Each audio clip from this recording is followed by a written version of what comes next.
સતલોક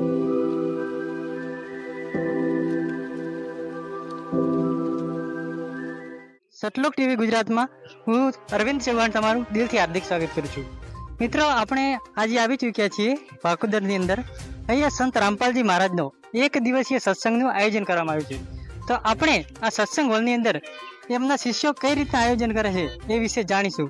અહીંયા તમે જોઈ શકો છો, આ બોર્ડ છે, ખેટલા બાવસીનું મંદિર છે અને અંદર સંત રામપાલજી મહારાજના શિષ્યો દ્વારા સત્સંગ કરવામાં આવે છે અને એ સત્સંગની અંદર બીજી પણ અન્ય વ્યવસ્થા કરવામાં આવી છે. તો આપણે જાણીશું કે સત્સંગની અંદર સંત રામપાલજી મહારાજના શિષ્યો કઈ રીતના સત્સંગ કરે છે અને એને સત્સંગનો શું લાભ છે.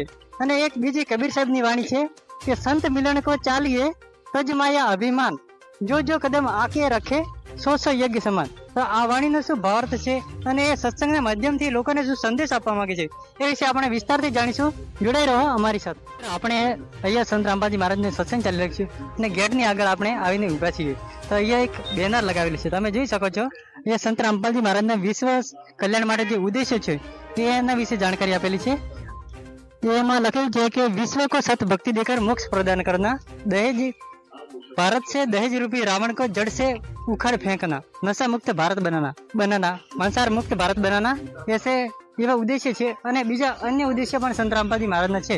અને બીજું હવે તમે જોઈ શકો છો, અહીંયા સંત રામપાલજી મહારાજના શિષ્ય દ્વારા જે શિષ્ય આવે છે એમને પાર્કિંગની વ્યવસ્થા કરવામાં આવી છે. અને બીજી આગળ પણ પુસ્તકાલય છે અને બીજા ચાયની વ્યવસ્થા કરવામાં આવી છે.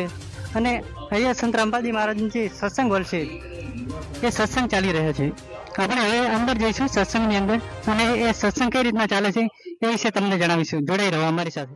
મિત્રો, આપણે સત્સંગ હોલની અંદર આવી ચૂક્યા છે. અહીંયા સંત રામપાલજી મહારાજનો એક પ્રોજેક્ટરના માધ્યમથી સત્સંગ ચાલી રહ્યો છે અને અહીંયા શ્રદ્ધાળુઓ સંત રામપાલજી મહારાજના શિષ્ય છે એ શાંતિસર શ્રદ્ધાથી સત્સંગ સાંભળી રહ્યા છે.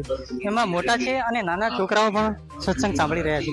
અહીંયા બીજી તરફ તમે જોઈ શકો છો, અહીંયા બહેનો પણ સત્સંગ સાંભળી રહી છે. અને અહીંયા સંત રામપાલજી મહારાજના જે શિષ્ય છે એ આવી અને અહીંયા પ્રણામ કરે છે. એના માટે દંડવત પ્રણામની વ્યવસ્થા કરવામાં આવી છે.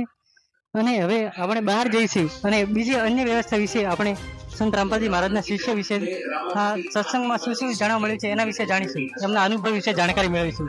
સંત રામપાલજી મહારાજ દ્વારા ચાયની વ્યવસ્થા કરવામાં આવી છે અને જલરામ જે પાણી છે એની વ્યવસ્થા કરવામાં આવી છે. અને બીજી અહીંયા પુસ્તકો પણ સંત રામપાલજી મહારાજ દ્વારા લખેલી છે, એ પુસ્તકો રાખવામાં આવી છે.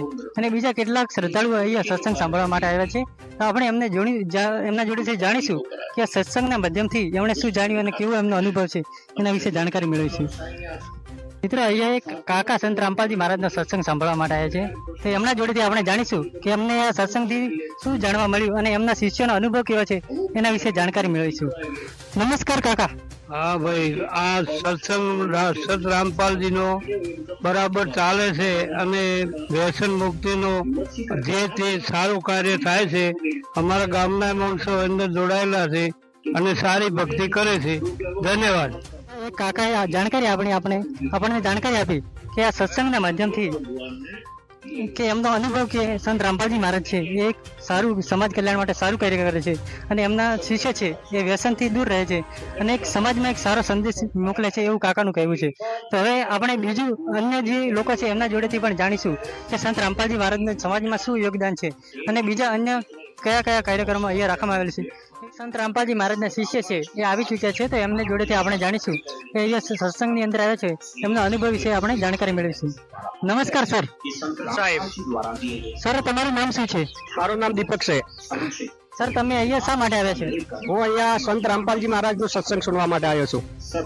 તમે ક્યાંથી આવ્યા છો? હું મંડાર રાજસ્થાનથી આવ્યો છું. અહીંયા એક મંડારથી સંત રામપાલજી મહારાજના શિષ્ય આવે છે. એમના જોડે આપણે જાણીશું કે અહીંયા જે સંત રામપાલજી મહારાજ છે, તમારા જે ગુરુજી છે, એ તહેવારો માટે ના પાડે છે કે તહેવારો નહીં મનાવવાના. મતલબ કે દિવાળી છે, ઉત્તરાયણ છે, હોળી છે, એના માટે જે આપણી જે હિન્દુ સંસ્કૃતિ છે એના ખિલાફ, મતલબ કે એ તહેવારોની ઉજવણી માટે મનાઈ કરે છે. જે હાલકાલ યંગ જનરેશન છે એમને અંદર ખુશી હોય છે કે તહેવાર મનાવે છે, દિવાળીના ફટાકડા ફોડે છે, ઉત્તરાયણની અંદર પતંગ ચગાવે છે. અને તમારા ગુરુજી સંત રામપાલજી મહારાજ છે એ એમની ખુશી છીનવવાની કોશિશ કરે છે. એવું તમારા ગુરુજી શા માટે કરે છે? પહેલા તો તમને બતાવી દઉં કે આ કાલના લોક છે. ઠીક છે. કાલના લોકમાં કઈ પણ જગ્યાએ ખુશી નહીં, ખુશી નામની ચીજ નહીં. પરમાત્મા કબીર સાહેબ છે તો એ સંત રામપાલજી ને રૂપે આજે ધરતી પર છે. એ સદજ્ઞાન આપે છે, શાસ્ત્ર વિરુદ્ધ કોઈ પણ સ્થિતિમાં આપણને નકારા કરે છે. એટલે જે બી હોય શાસ્ત્રના અનુસાર જે બી કરવો એ કરાવે છે. ઠીક છે ને? તો આ તહેવાર છે, આ તહેવાર તમારે કોઈ બી ગ્રંથ है જેટલા બી હિન્દુ ધર્મ, મુસલમાન ધર્મ, જો બી ધર્મ છે એમાં જે લખેલું હોય તો જ એ કરવાનું. ક્યાં લખેલું છે કે તમે ઉત્તરાયણ મનાવો? કઈ જગ્યાએ લખેલું હોય? આ શાસ્ત્ર વિરુદ્ધ છે. તમે પતંગ ચગાવવા જાઓ, મેડી ઉપર ચડો, પડી જાઓ, શું થાય? તમને લાગે મરી જાઓ તો આથી ફાયદો શું? તમને એ દિવસે તમે ભગવાનની ભક્તિ કરો, જે પ્રકારની તમને ભગવાને જે તમને શ્રદ્ધાથી જે વસ્તુ આપી છે એ કરો. તમે આ ખોટી વસ્તુ કરવાથી તમને કોઈ ફાયદો નહીં. એટલે જે વસ્તુથી ફાયદો નહીં એ નહીં કરવાનો. તમારે પરમાત્માની ભક્તિ કરવાની. તો તમારા ગુરુજી જે આ ભક્તિ બતાવે છે એ કયા કયા શાસ્ત્રોના આધારે બતાવે છે?